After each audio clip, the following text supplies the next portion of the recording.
the early 1970s, the UAE was a vast desert, seemingly barren with few resources beyond the sand.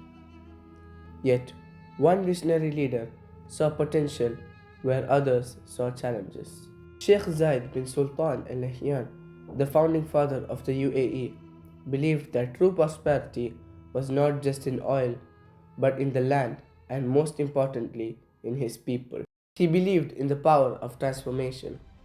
Under his leadership, millions of trees were planted across the UAE, turning barren deserts into thriving landscapes.